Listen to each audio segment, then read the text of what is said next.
Bem, pessoal, dando seguimento, nós vamos agora deixar a análise constitucional, que já fizemos de maneira bem exauriente, diria eu, e vamos abordar o histórico legislativo do princípio da responsabilidade, para vocês perceberem exatamente como se trata de algo já tradicional, consolidado. Nós temos no histórico, e aí eu poderia falar de diversas leis, desde lá do Império, por exemplo, o Código Criminal do Império, de 1830, trazia o princípio da responsabilidade. Havia leis também administrativas nesse sentido, mas o objetivo aqui é ser um pouco mais sucinto.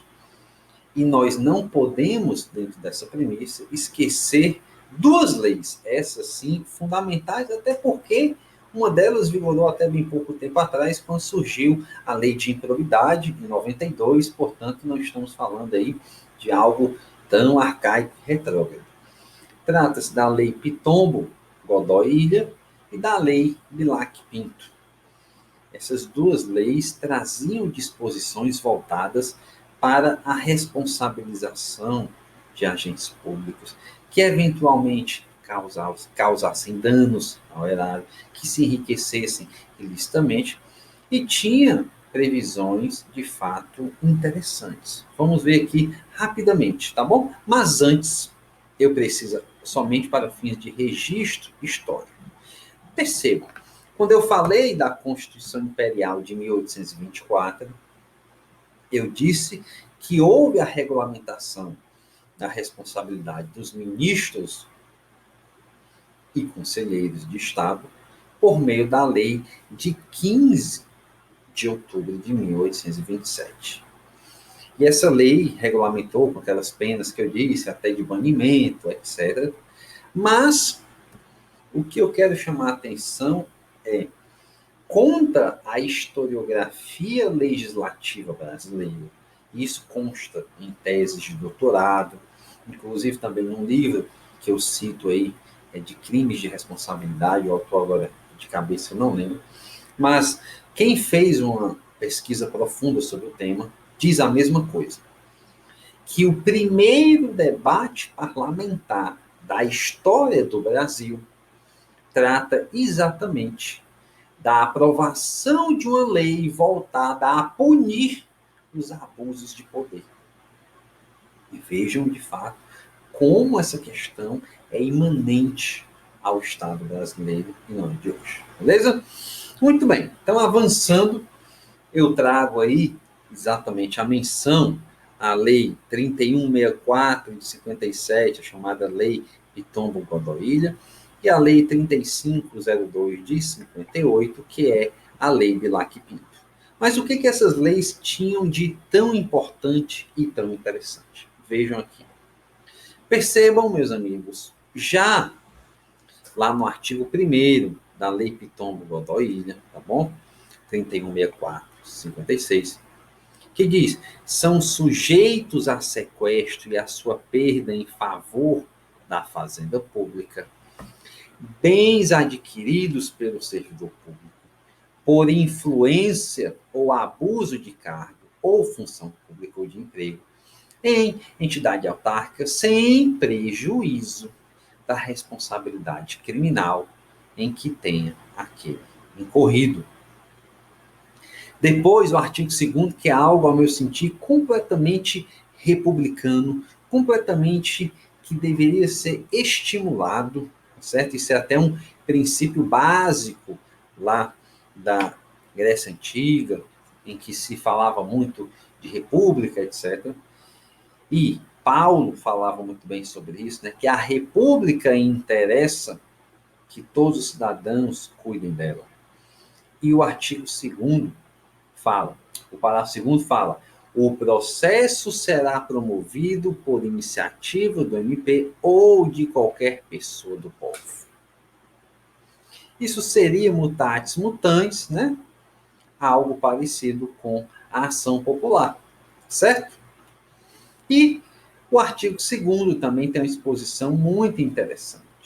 A extinção da ação ou a absolvição do réu incurso nos crimes capitulados no título 11 da parte especial do Código Penal, ou seja, os crimes contra a administração pública, ou em outros crimes funcionais, de que resulte locupletamento ilícito, não excluirá a incorporação à fazenda pública dos bens de aquisição ilegítima, ressalvado o direito de terceiros de boa-fé. E aí, sobre a Lei Bilac-Pinto, 3502 de 58, eu ressalvo aqui o artigo 1º. Olha só, o servidor público ou dirigente ou empregado de autarquia que, por influência ou abuso de cargo ou função, se beneficiar de enriquecimento ilícito, ficará sujeito ao sequestro e perda dos respectivos bens ou valores. Mas não para por aí. Cito também o artigo 4º, até deixar as setinhas aqui para vocês visualizarem com mais facilidade. O enriquecimento ilícito, definido nos termos desta lei, equipara-se aos crimes contra a administração e o patrimônio público, sujeitando os responsáveis ao processo criminal e à imposição de penas na forma das leis penais em vigor. Por fim, o artigo 5º, que diz: a União, os estados, DF, municípios, bem como as entidades que recebem e aplicam contribuições para fiscais, as empresas incorporadas ao patrimônio da União, a sociedade de economia mista, as fundações e autarquias autorizadas, instituídas ou criadas por qualquer daqueles governos, poderão ingressar em juízo para pleitear o sequestro e a perda em seu favor dos bens ou valores correspondentes ao enriquecimento ilícito dos seus servidores, dirigentes ou empregados e dos que exercerem junto a eles a advocacia administrativa. Apurado o enriquecimento ilícito, mediante denúncia documentada, investigação policial ou administrativa, inquérito, confissão ou por qualquer outro modo, a pessoa jurídica de direito público ou privado terá privativamente, pelo prazo de 90 dias, o direito de ingressar em juízo. Tá bom? Muito bem. Essas leis eu recomendo que vocês leiam com calma, para se inteirarem, para verem como eram de fato diplomas vanguardistas na época. Mas a gente continua aqui nesse retrospecto, e aí eu cito duas leis, né, porque tem força de lei, que eu já falei. Trata-se da Lei 1079 de 50, os crimes de responsabilidade de ministros, de governadores, secretários, e o Decreto-Lei 201/67, que fala dos crimes de responsabilidade de prefeitos e vereadores. Um é lei, nominalmente, outro é decreto-lei, mas ambas têm status de lei ordinária.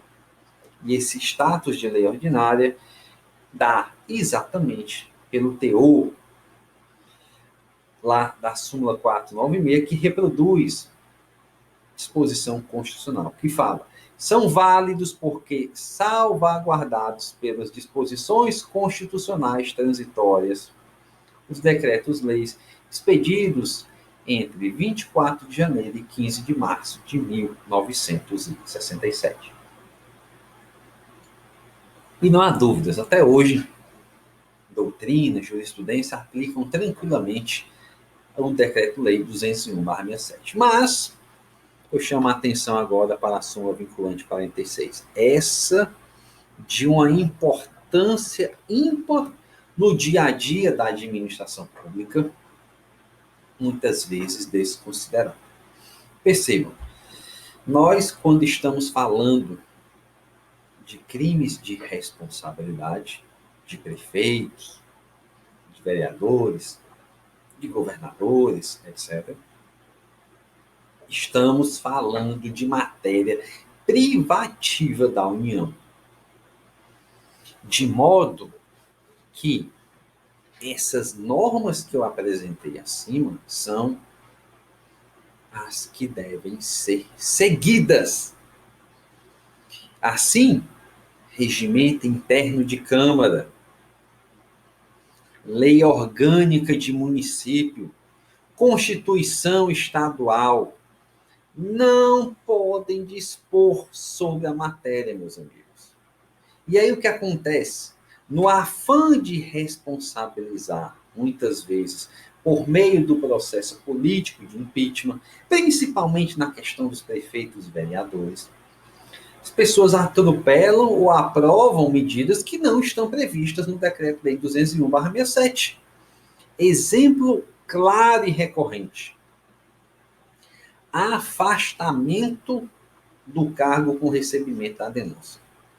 Muitas leis orgânicas de municípios, muitos regimentos internos de câmaras dizem, fazendo analogia com a questão federal, isto é, quando o presidente tem a sua admissibilidade, né, de denúncia tida contra si na Câmara e vai para o Senado, ele é afastado do cargo por 180 dias. E aí esses diplomas municipais fazem uma similitude e fazem previsões. Isso não pode. Não há previsão legislativa de afastamento de prefeito pelo recebimento na Câmara Municipal de crime de responsabilidade. E se fizerem, como muitos fazem, dá ensejo à suspensão do processo via reclamação direta no Supremo Tribunal Federal, exatamente por desrespeito à súmula vinculante 46. Isso tem acontecido muito. Aqui no Ceará, por exemplo, aconteceu já algumas vezes no ano passado. Então, meus amigos, por favor, vocês que eventualmente advogam para prefeituras ou advogam para prefeitos, para vereadores, deputados, não interessa. Atenção, sigam a risco o procedimento do Decreto-Lei 201/67, sob pena do denunciado conseguir facilmente uma liminar no STF. Por quê? Diz a súmula vinculante 46. A definição dos crimes de responsabilidade e o estabelecimento das respectivas normas de processo e julgamento são da competência legislativa privativa da União. E ponto final. Não tem discussão. Beleza? Muito bem. E aí, mais uma decisão importante em sede de repercussão geral, ainda aqui na questão da responsabilidade. Vocês vão ver como o princípio da responsabilidade está no dia a dia do direito administrativo, não citado. Decisão de repercussão geral do Supremo, no recurso extraordinário 76566. O processo e julgamento de prefeito municipal por crime de responsabilidade não impede sua responsabilização por atos de improbidade administrativa previstos na Lei 8.429/92, em virtude da autonomia das instâncias. Você deve estar se questionando, mas Igor, isso me parece óbvio, né? Você até falou no começo que as instâncias não se comunicam, a independência e tal, é verdade. Mas essa decisão surgiu por conta de outra polêmica trazida pelo STJ. Veja, o artigo 37, parágrafo 4º, quando trata da improbidade administrativa, não faz qualquer exclusão subjetiva. Ela diz que os atos de improbidade importarão em e traz as sanções.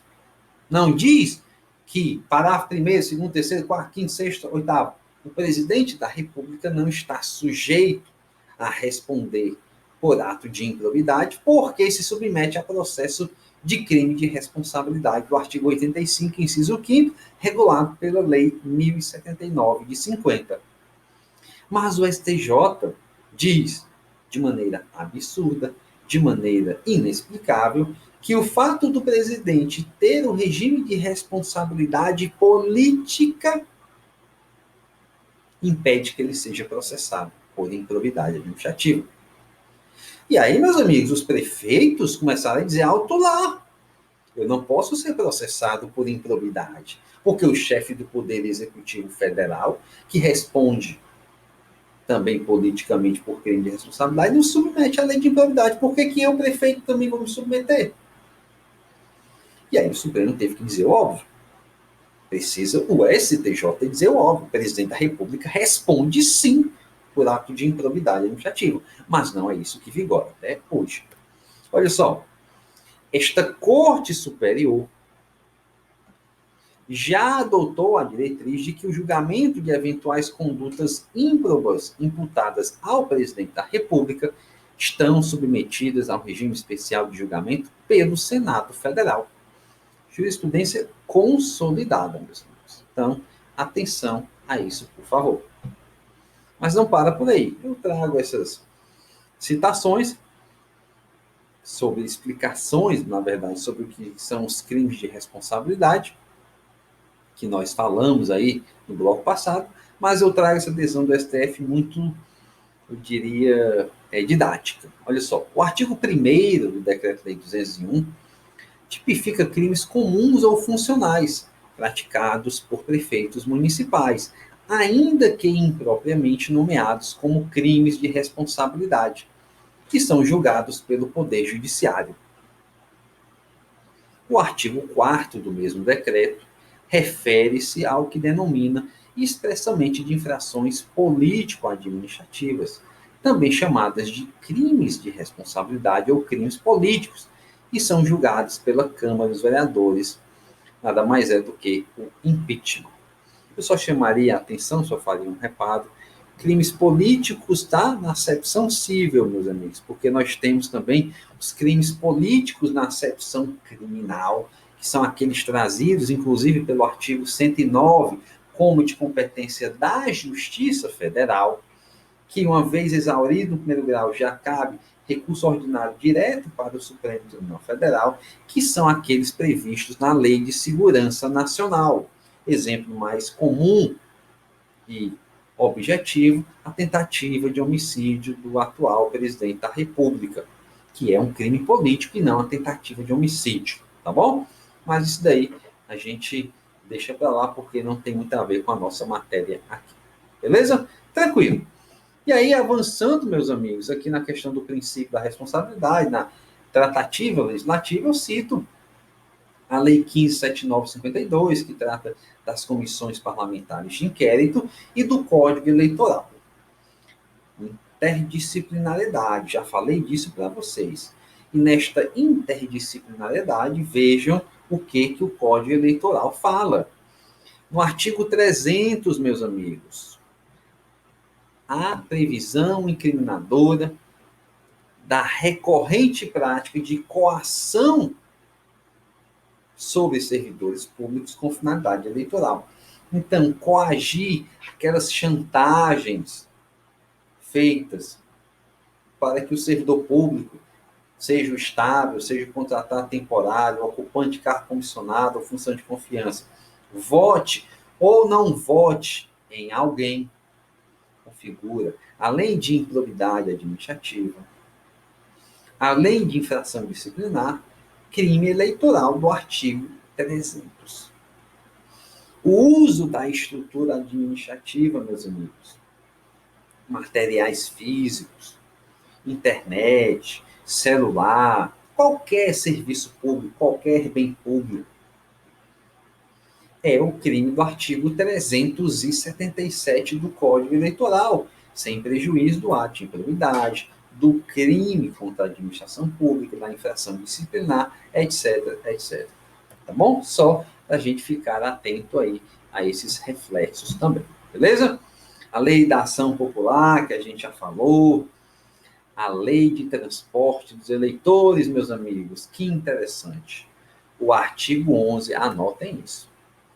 Veja, acabei de falar, usar bem público em campanha, ato de improbidade, é crime contra a administração, é infração disciplinar. Mas anotem, usar qualquer veículo ou embarcação nos 90 dias antes da eleição, ou seja, a partir de 15 de agosto, agora em 2020, só tem uma pena: cassação do registro ou do diploma. É o princípio da responsabilidade levado à máxima efetividade.